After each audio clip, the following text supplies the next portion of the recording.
Olá pessoal, e obrigado por estarem assistindo a essa palestra. É um conteúdo extra do Seminário de Sistemas Embarcados e IoT de 2019. Eu vou falar sobre aplicações containerizadas, sobre containers em Linux embarcado, e vou apresentar dois casos reais de uso em que eu mesmo usei essa solução para resolver alguns problemas que a gente encontra em sistemas embarcados, em Linux embarcado. Certo? Eu queria agradecer o pessoal do Embarcados pelo convite. Para mim é sempre uma honra poder estar colaborando com a comunidade através deles, através de palestras, enfim, de artigos. Para quem não me conhece, eu sou engenheiro eletricista, arquiteto de software. Já atuo há quase 10 anos nessa área de sistemas embarcados. Já vi bastante coisa. E tenho muito para ver ainda, inclusive essa parte de containers. Há algum tempo eu já trabalhei, já conheço, e agora venho observando isso como uma tendência no mercado, da área de sistemas embarcados. Ah, Quando no meu tempo livre eu gosto então de trabalhar com as minhas plaquinhas e tal, Além de profissional, eu também sou hobbyista na área. E um outro hobby interessante, informação inútil que eu tenho além de engenheiro, eu sou barista e eu gosto de mexer com cafés especiais e tal, quando não estou mexendo com as minhas plaquinhas. Certo, hoje a gente vai falar um pouco sobre a definição de containers. Em seguida eu vou apresentar os casos de uso e em algumas situações que a gente pode usar containers, em sistemas embarcados, em Linux embarcados, como que isso ah, pode ser aplicado no seu projeto, enfim, quais ferramentas que a gente utiliza para poder disponibilizar as aplicações através de containers. E por fim, algumas referências, onde que a gente encontra mais material.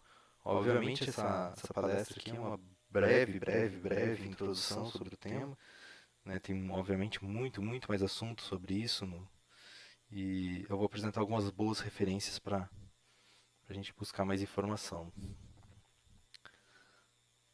Bom, vamos começar apresentando então a definição de containers. Eu busquei essa frase no site do Docker. Para quem já conhece containers, conhece o que é o Docker, O Docker é uma ferramenta, para disponibilizar as aplicações através de containers, Ele é um gerenciador de containers e auxilia bastante quando a gente vai trabalhar com esse tipo de tecnologia, certo? O que diz aqui? Então, o container é uma unidade de software que empacota uma aplicação e todas as suas dependências, de forma que essa rode rápida e confiavelmente em diferentes ambientes. Certo. Então, um container é basicamente uma maneira de a gente entregar software, alguém pode aqui lembrar, mas então ele é tipo um pacote de instalação, tipo um ponto .deb, um ponto .rpm. Não exatamente, porque esses pacotes eles não entregam as dependências juntas, lá nos metadados desses arquivos, a gente tem indicado quais são as dependências, E aí o gerenciador de pacotes lá, o apt-get, o yum, enfim, eles conseguem buscar essas dependências num servidor, fazer o download dos binários e instalar nas nossas distribuições Linux. Aqui no container a gente entrega tudo junto. A gente vai entregar um, um sistema de arquivos não só com a nossa aplicação, mas também com as dependências já compiladas, os binários dessa aplicação e dessas dependências. E além disso, as configurações. Então, é normal um container em seguida que a gente já faz o download e começa a rodar na nossa máquina, ele já rodar sem configuração nenhuma, certo? A gente só simplesmente passar um parâmetro para a ferramenta, para o Docker, enfim, ou qualquer outra ferramenta de container e a aplicação já sai rodando, Isso ah, ah, a gente, isso garante então uma certa rapidez e uma confiabilidade maior, Ah, E aqui uma parte interessante dessa frase é sobre diferentes ambientes, né? No caso de sistemas embarcados, a gente está acostumado a pensar em diferentes ambientes como diferentes arquiteturas, mas aqui não é verdade. Se eu fizer uma aplicação de um container compilado para x86, ele não vai rodar em ARM, né? Não vai rodar em MIPS.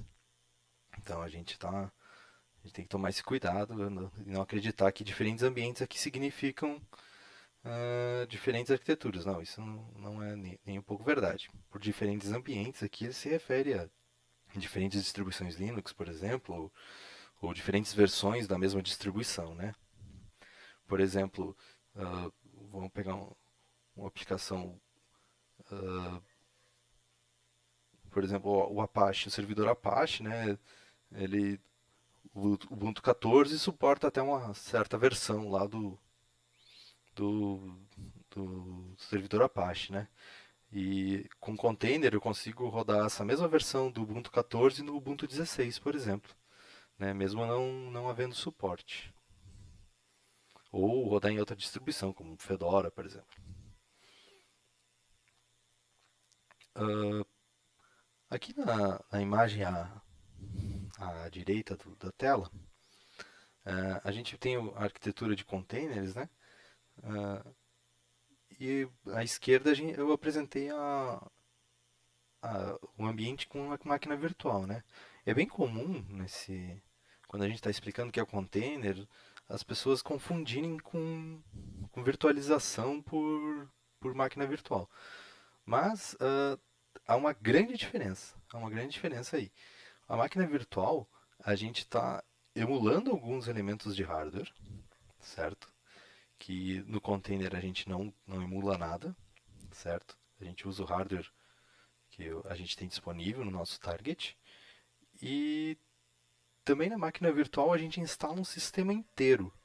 Ou seja, ali onde estão aqueles bloquinhos GuestOS, a gente vai ter uma distribuição inteira, com a kernel, com o seu rootfs, com as suas aplicações, suas bibliotecas, suas dependências, e em cada um daqueles um sistema operacional diferente. Além do sistema operacional que está instalado no hospedeiro, né, no host. Do lado do container, a gente pode observar que há um compartilhamento entre o host e as aplicações containerizadas. E esse compartilhamento é justamente o que torna o container um objeto vantajoso, né? Uh, o container compartilha da kernel do seu hospedeiro, certo? Então, por exemplo, do lado da virtualização, eu posso ter um host OS Windows, um guest OS, por exemplo, Ubuntu 14 com a kernel 3.6, um Ubuntu 19.04, também no outro, como outro guest OS, com uma kernel, sei lá, 5.0. E do lado do container isso não vai acontecer. Todas as aplicações, todos os containers, eles vão estar sobre o mesmo kernel, que é exatamente o mesmo kernel que está no target, no hospedeiro, certo? Bom, então a primeira coisa que a gente observa aqui, a gente tem um compartilhamento da kernel. Então, enfim, o que o container tem? O container tem um rootfs para cada uma das aplicações, que vai conter exatamente as bibliotecas, as configurações e a própria aplicação nele, certo? Uh, a vantagem aqui é que, por a gente ter o compartilhamento da kernel, esse rootfs levanta muito mais rapidamente do que uma máquina virtual, consumindo menos recursos, né, obviamente. E a gente também, eu vou apresentar mais adiante algumas outras vantagens, como a gente consegue fazer um controle. Como a gente não tem emulação de hardware, a gente vai usar o hardware real, a gente uh, consegue dizer quais recursos de hardware cada um desses containers vai poder usar, né? E isso garante uma certa segurança para a aplicação, né? Por exemplo, né, vamos supor aqui nesse caso aqui eu tenho três aplicações, né? Rodando no target. E, por exemplo, a primeira aplicação pode não querer acessar a rede, podem não ter necessidade de acessar a rede, né? Então, se ela tiver uma vulnerabilidade que abrisse uma porta e acabasse deixando esse sistema vulnerável, ela não ia ter problema, porque, enfim, ela não está acessando a rede mesmo, então não ia fazer sentido, né, essa falha de segurança atrapalhar, comprometer o sistema inteiro, certo? Isso é só um exemplo. Agora, mais adiante, a gente vai ver outro tipo de controle mais fino que a gente pode fazer com containers, certo? Né? Então, o que que um container não é? Né, o que exatamente ele não é? Ele não é uma máquina virtual, né? Ele lembra bastante, confesso, no início eu também achava isso, confundia bastante os dois conceitos, mas ele não é uma máquina virtual, ele também não é um pacote de instalação, como eu falei mais no início, né? Então, ele não só ele contém as suas dependências, ele não indica quais são, tal qual um pacote de instalação, né? E ele compartilha de recursos com o target, diferente da máquina virtual, que abstrai bem mais coisas, né? Inclusive hardware, né? Então, e até eu enfatizei ali que não é uma máquina virtual de fato, viu? As pessoas tendem a confundir os dois conceitos, é normal para quem tá tentando entender do que se trata, né? Mas eu gostaria de deixar bem claro que são coisas totalmente distintas, certo? O container, ele surgiu através de dois recursos que a kernel disponibilizou, né? O cgroups e o Linux namespaces. O cgroups significa control groups, né? E o Linux namespaces. O control groups, né, é uma maneira da gente limitar os recursos de hardware, o acesso dos recursos de hardware por parte dos containers consequentemente, por parte das aplicações embarcadas, certo? Por exemplo, eu posso dizer que uma determinada aplicação dentro do meu container não pode consumir mais que 350 MB de RAM, né? O throughput de disco não pode ultrapassar um valor X e dos quatro núcleos apenas um estará disponível para essa aplicação, certo? Ah, eu posso limitar recursos de rede para essa aplicação, né? E, e eu posso ter, inclusive, se eu tiver mais de uma aplicação embarcada no mesmo target, eu posso dizer que, desde que cada uma esteja num container, eu consigo limitar o acesso ao hardware por cada um desses containers, por cada uma dessas aplicações, certo? Por exemplo, uma aplicação que não tem necessidade de acessar a rede, ela não vou deixar a rede disponível, certo? Ou uma aplicação que não tem necessidade de acessar uma porta UART, o SPI, eu também não vou deixar disponível para aquela aplicação, certo? Então é uma maneira de fazer esse controle fino por aplicação, né, do acesso ao hardware, certo? Ele foi desenvolvido pelo Google, né? Foi uma maneira que o Google encontrou de limitar recursos de hardware a aplicações. Foi incluído na kernel 2.6, já tem um tempinho aí, né? A gente está na versão 5 e alguma coisa já da kernel. Uh, ele segue uma estrutura hierárquica, né? Se a gente criar uma árvore de cgroups, os nossos filhos, né? Eles vão herdar as, as limitações dos nossos pais, né? Nesse caso aqui, isso talvez não seja tão relevante. Mas é importante entender que o cgroups é a maneira que a kernel disponibiliza, o mecanismo que a kernel disponibiliza para a gente poder limitar o acesso ao hardware por parte das aplicações, né?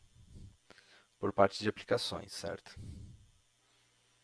O namespaces, é, assim como o cgroups, ele também é um limitador, né? Ele limita, só que dessa vez não recursos de hardware, né? Mas recursos do sistema. Por exemplo, uma aplicação pode não enxergar determinados usuários, né? Ou eu posso limitar, colocar ela num namespace de uma determinada rede.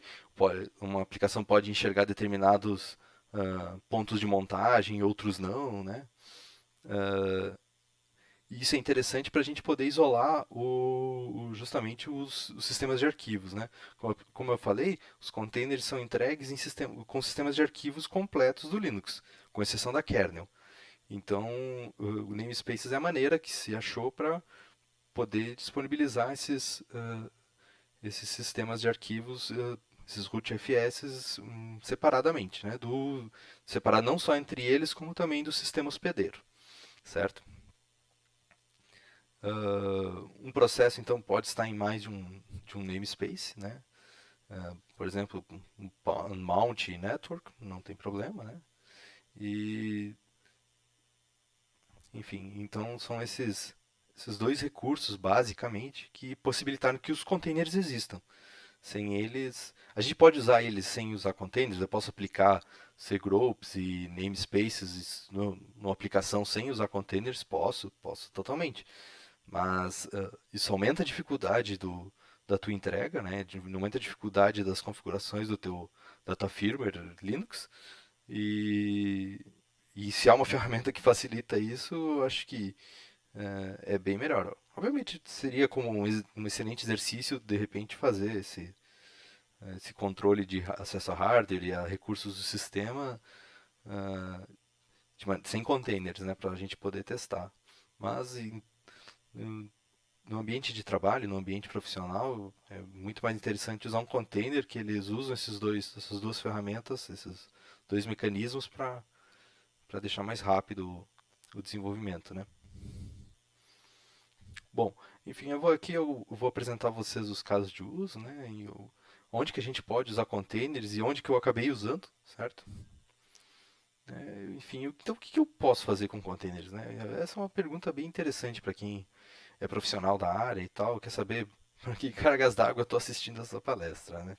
Ah, então, basicamente, a gente pode usar em produto ou no ambiente de desenvolvimento, certo? Ah, Containers em produto ajudam a gente a isolar as aplicações do sistema hospedeiro das aplicações embarcadas, né? A gente consegue um controle mais fino do acesso aos recursos de hardware e um controle fácil de fazer, principalmente da aplicação aos recursos de hardware, certo? E uma outra coisa interessante a gente consegue fazer de maneira mais facilitada atualizações das nossas aplicações embarcadas, certo? Porque quando eu atualizo um container, eu não preciso atualizar a firmware inteira, mas só aquele container que contém a aplicação X, né, dentro do nosso sistema. Ou a aplicação Y, enfim, né?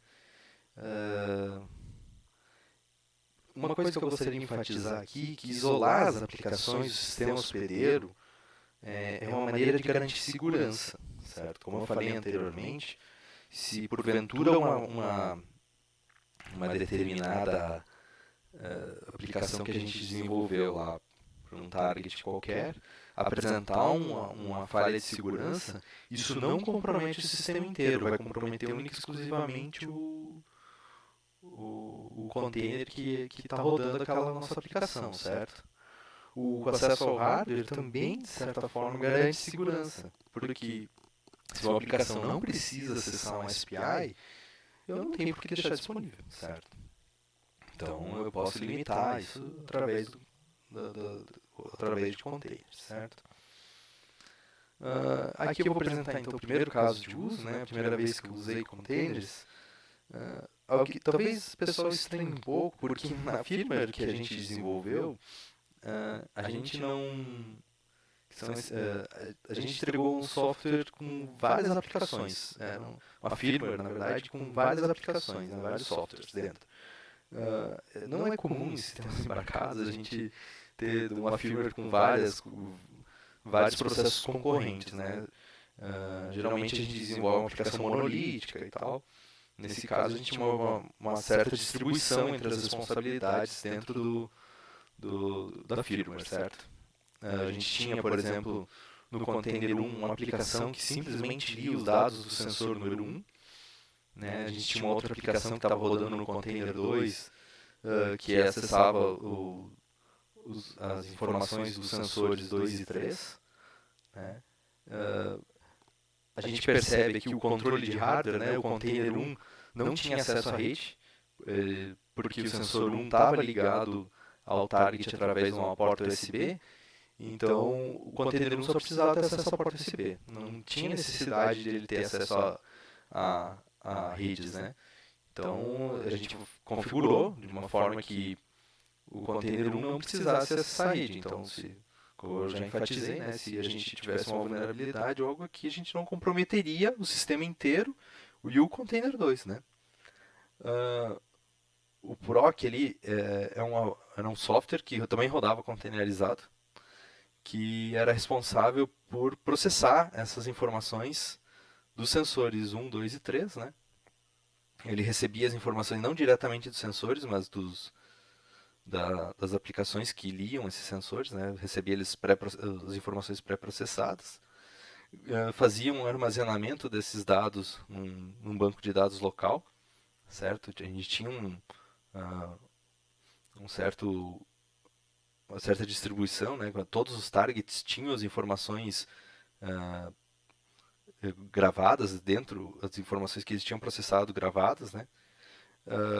A gente tinha um bloco de segurança também. A gente tinha um container que tinha uma aplicação de segurança que garantia que todos esses outros softwares, todos esses outros containers eram seguros, né? E a gente tinha uma camada de aplicação para o usuário, né? Que também rodava dentro de um container.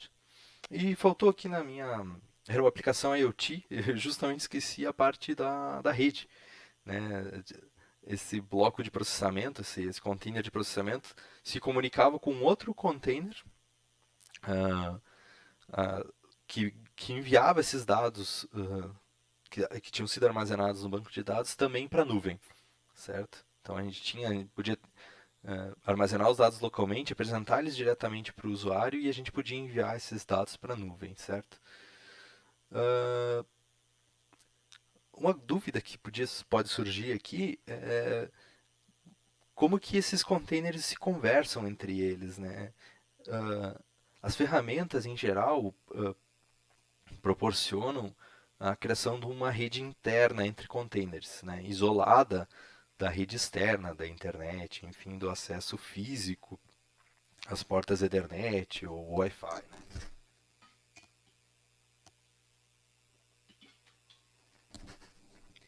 E então as ferramentas disponibilizam essa rede, a gente consegue então através de, de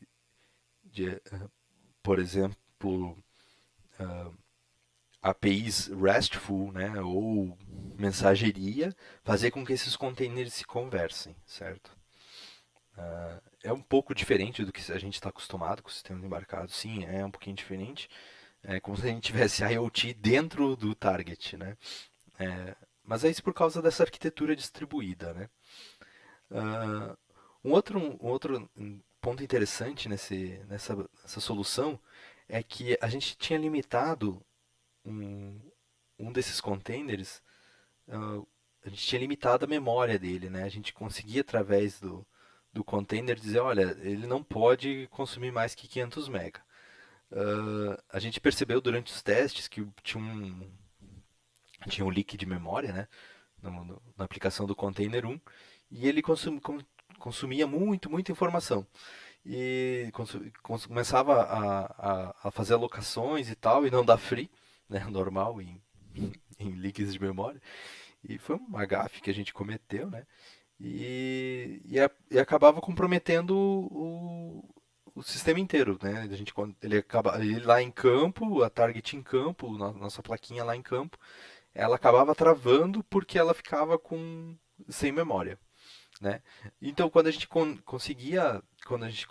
pôs a aplicação dentro do container, a gente conseguiu limitar essa quantidade de memória e pelo menos a aplicação se reiniciava. Quando ela atingia o limite, o container se reiniciava automaticamente e o sistema continuava operando sem problemas. Perdi algumas das informações, obviamente, nesse processo de reiniciar o container, ele acabava perdendo alguns dados do sensor 1, mas no final das contas, pelo menos eu não tinha uma placa em campo num lugar de difícil acesso que eu precisasse dar um reset manual, certo?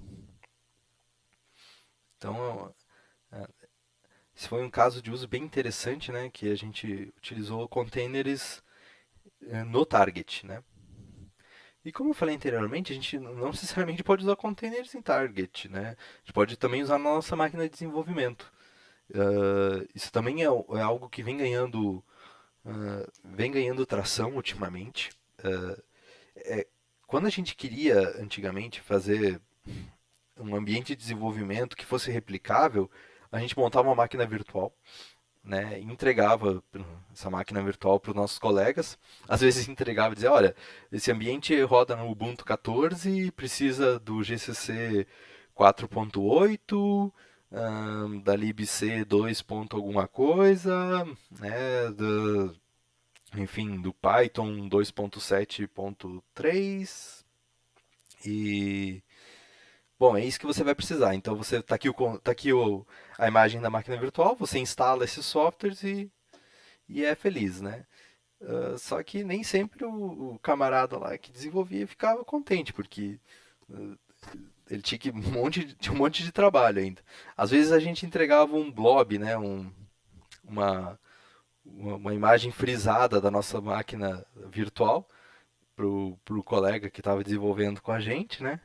Só que aí a gente entregava lá, sei lá, 15, 20 gigas às vezes de, de disco de máquina virtual, né, e tal.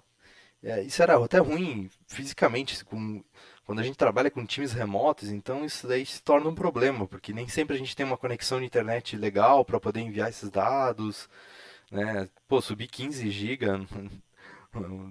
às vezes numa empresa que tem uma conexão de 20 ou 30 MB de internet é bem complicado, né? Então a gente pode usar containers como uma maneira de criar ambientes mais enxutos, né? E que a gente consegue distribuir eles de forma mais simples, certo? Eu tive um problema desse numa empresa que eu trabalhei também, né? Durante um projeto, eu recebi uma máquina com um Manjaro, né? E para quem não conhece, o Manjaro é uma distribuição Linux rolling release, né? Então ela tipo tá sempre com os pacotes mais atualizados. Ela é baseada no Arc, né? Então quando eu dava um update do sistema, eu recebia sempre a última versão do GCC que tinha disponível no repositório e que era muito semelhante à última versão disponível no Git, né? E isso por certa forma era ruim, porque a gente estava trabalhando no desenvolvimento de um sistema operacional que dependia do Ubuntu 14, certo? Aí dependia de versões antigas do GCC, né, como 4.8, e eu tinha a versão 6. Alguma coisa instalada no meu Manjaro.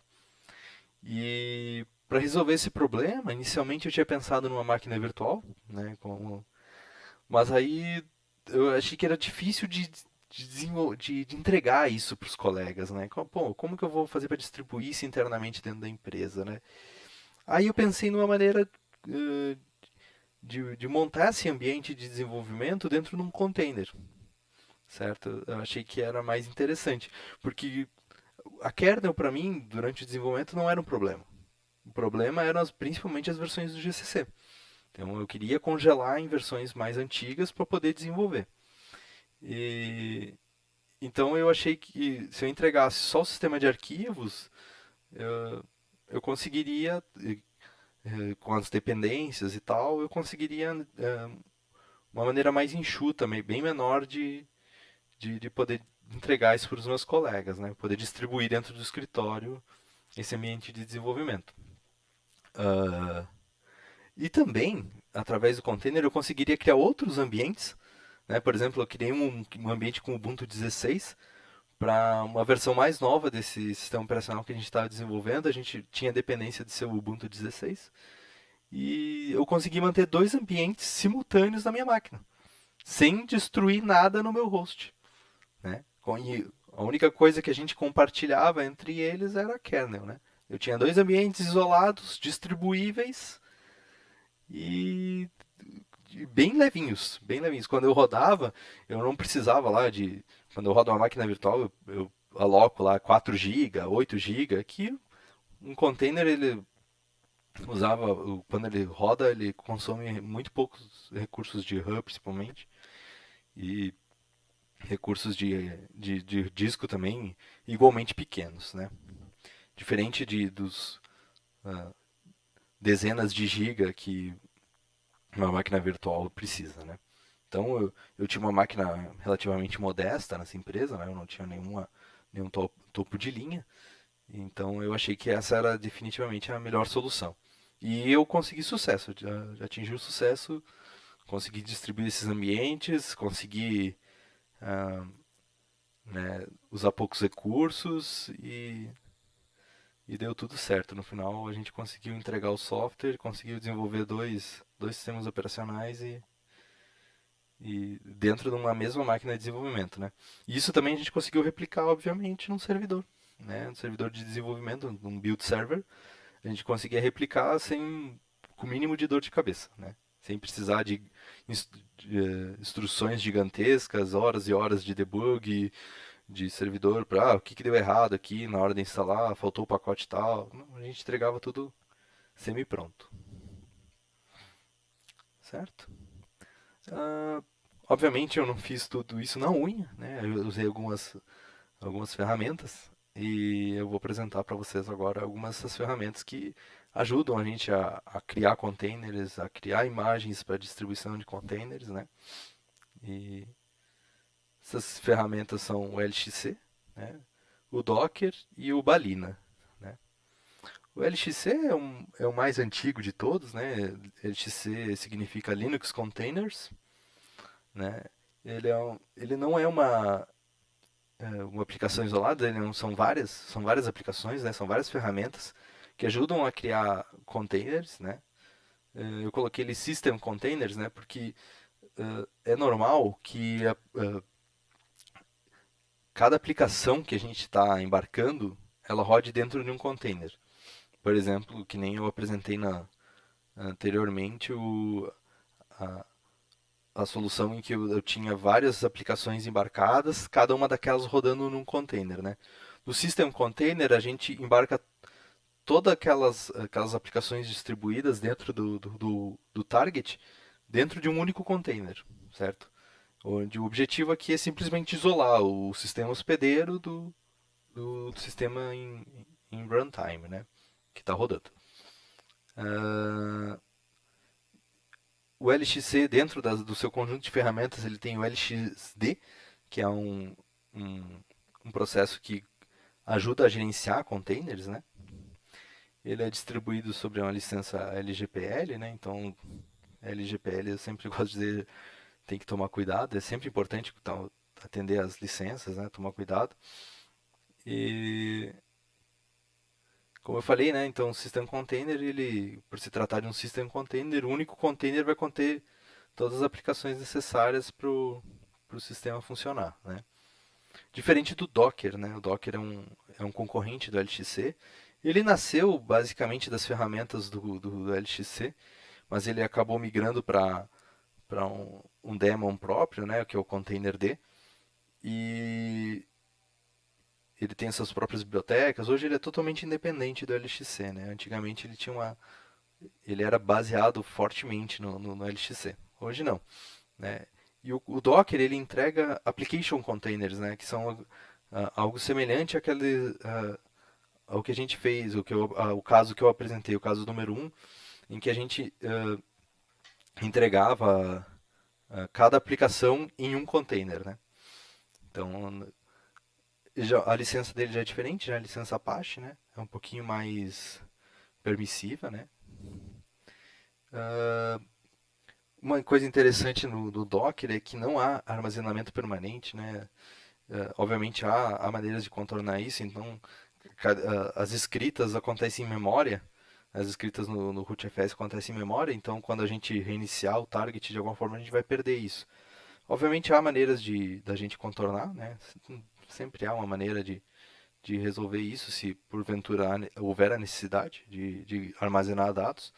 Por exemplo, na aplicação que eu mostrei lá, no primeiro caso de uso, a gente a gente armazenava as informações em disco através de um container com com um banco de dados, né? Mas o banco de dados não ficava dentro do container. Os dados em si, eles ficavam em disco, né? Ficavam num disco separado. Então, a gente tinha permissão de acesso a disco ali, mas não, o container em si ele rodava na memória, né? Uh, um conceito interessante também no Docker, que não tem no LXC, é o versionamento, né? A gente consegue congelar um container num determinado ponto e dizer, ó, isso aqui é a versão 1.0 do meu container, e a gente consegue distribuir, certo? A distribuição, os binários de distribuição do Docker são chamados de imagens, né? Tal quais uns firmwares que a gente faz, né? A gente chama de imagens também. E o container ele só existe, né, em momento de runtime. Quando a gente entrar no site do Docker, lá a gente não vai achar containers para baixar, mas a gente vai achar imagens do Ubuntu com Apache, por exemplo, imagens do Ubuntu com MySQL, né? E a gente vai rodar depois, quando a gente tiver na nossa máquina essas imagens, a gente vai poder criar containers Apache e containers MySQL, né? Então, e a gente consegue versionar, inclusive, as diferenças que a gente aplicou nesses containers, né? Vamos supor que eu baixo uma imagem com o Apache e eu mudei uma configuração, por exemplo, do Apache lá. Eu não quero mais que ele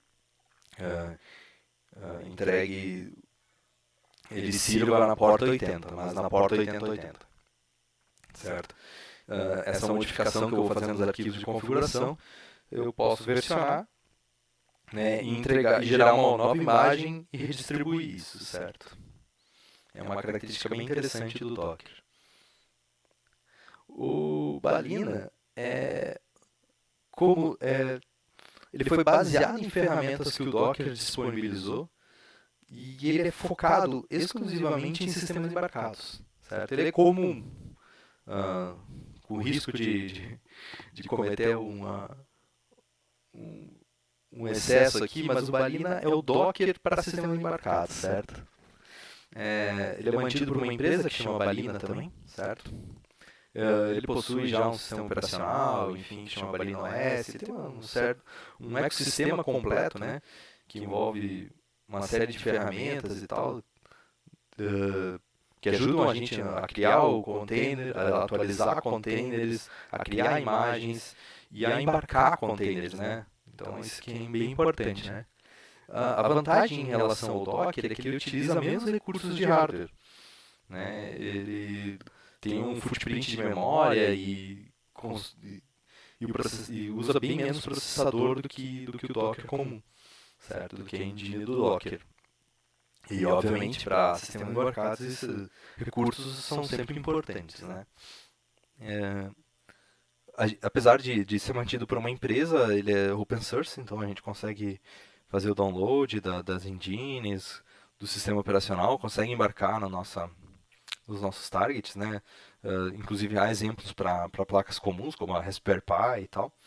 E para quem está começando com Docker e é desenvolvedor de sistema embarcado, eu recomendo baixar o Balena OS e começar a fazer alguns testes, né? No próprio site tem uma série de tutoriais extremamente interessantes para quem quer começar a entender o que são containers e para que eles servem, né, em sistemas embarcados.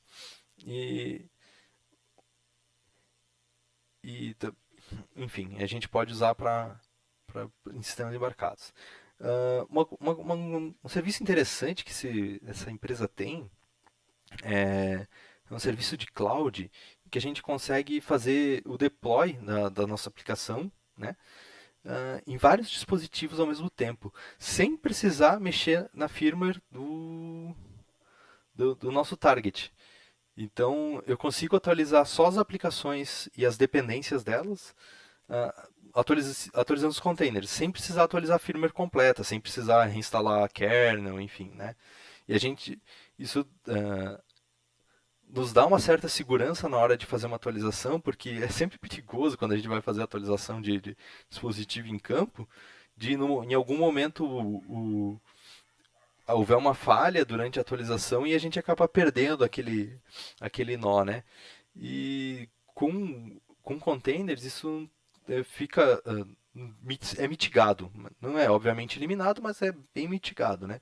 Se durante o processo acontecer algum problema, a gente levanta a versão anterior do container e a aplicação vai continuar rodando, né? O sistema vai continuar funcionando, certo?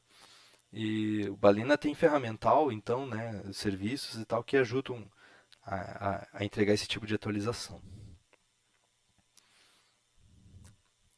Né? Isso, então, essas ferramentas eram que eu apresentei até agora, o LXC, o Docker e o Balena, elas são ferramentas para explorar containers no target. Para explorar containers nos ambientes de desenvolvimento, em ambientes de desenvolvimento, eu recomendo o uso do rebuild, né? Em vez da gente utilizar o Docker para criar um container com o nosso ambiente de desenvolvimento, né? Como eu fiz naquele segundo caso que eu apresentei para vocês, eu usei o Docker. Uh, a gente pode usar uma ferramenta que abstrai toda a parte de utilização do Docker. O Docker, apesar de ser uma ferramenta moderna, ela não é muito simples de ser usada. Tem uma série de nuances e tal que são difíceis de aprender, certo? O Rebuild abstrai tudo isso pra gente, né?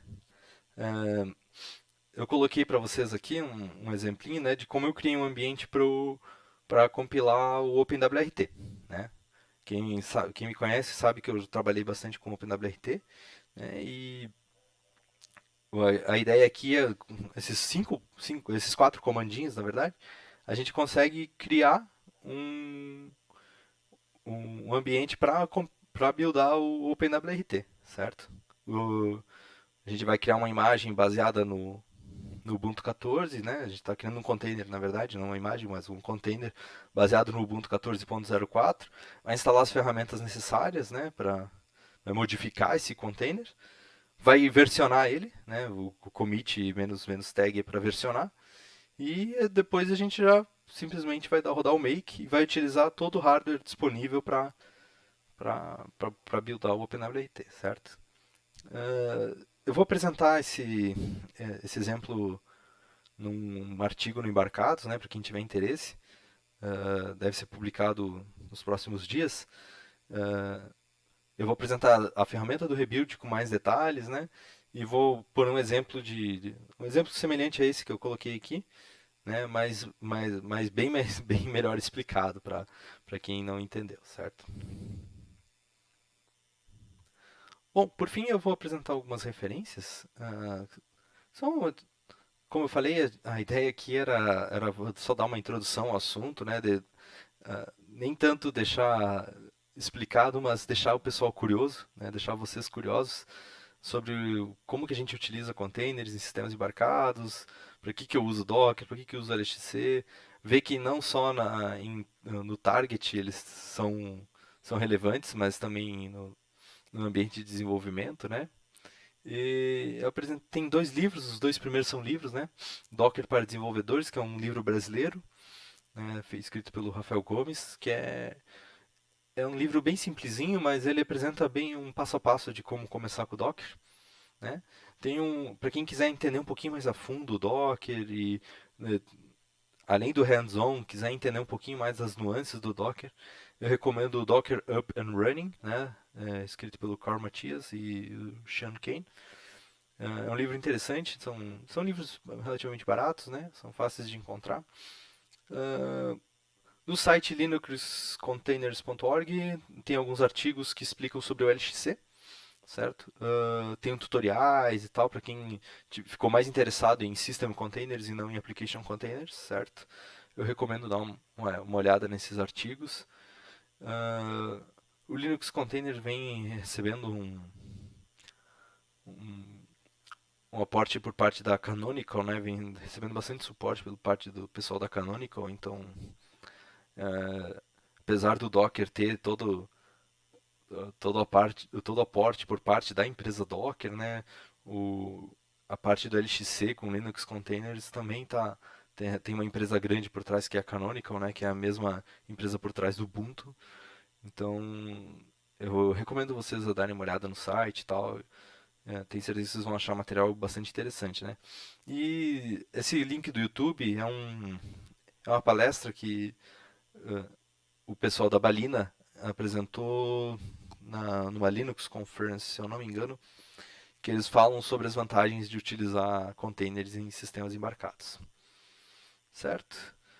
Eu agradeço a todos que assistiram, né? E se alguém tiver alguma dúvida, o Fábio e o Thiago podem passar o meu contato e fiquem à vontade para tirar as dúvidas comigo, né? O que eu puder ajudar, eu fico contente em poder colaborar se em caso de uma eventual dúvida, né? Enfim. Muito obrigado e até a próxima, pessoal.